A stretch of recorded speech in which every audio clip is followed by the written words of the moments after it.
On the morning of August 22nd, 1911, a French painter walked into the Louvre Museum in Paris.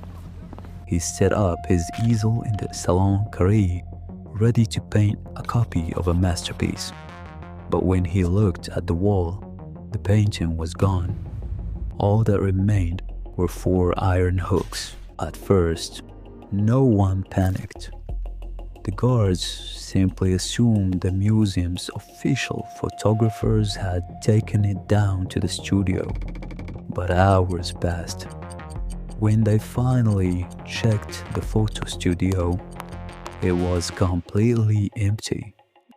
The impossible had happened. Someone had walked into the most famous museum in the world and walked out with a 400-year-old piece of painted wood. They had stolen the Mona Lisa.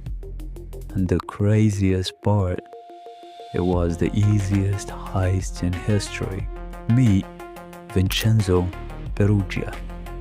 He wasn't a master thief or a criminal mastermind. He was just an Italian handyman who worked at the Louvre. On a Sunday evening, he slipped into a tiny, dark broom closet inside the museum. And then, he simply waited for the doors to lock. The next morning, the museum was closed to the public. Wearing a white worker's smock, Peruggia stepped out of the closet. He walked right up to the Mona Lisa, lifted it off the wall, and took it to a hidden staircase. Inside the stairwell, he stripped the painting from its heavy wooden frame. He wrapped the Mona Lisa in his white smock, tucked it under his arm, and simply walked out the front door into the streets of Paris.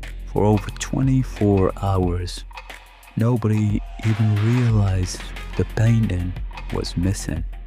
It wasn't until a regular visitor asked to see the Mona Lisa that the museum guards finally panicked.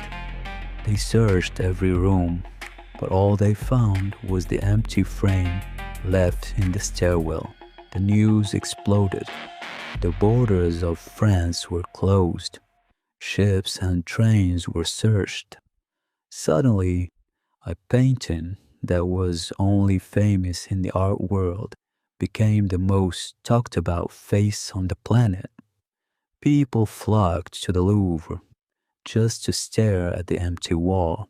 For 2 long years, the masterpiece didn't leave Paris. It was hidden in a false bottom trunk in Peruggia's tiny apartment. He thought he was an Italian hero, returning stolen art to his homeland. But when he finally took it to Florence and tried to sell it to an art dealer, the greatest heist in history came to an embarrassing end.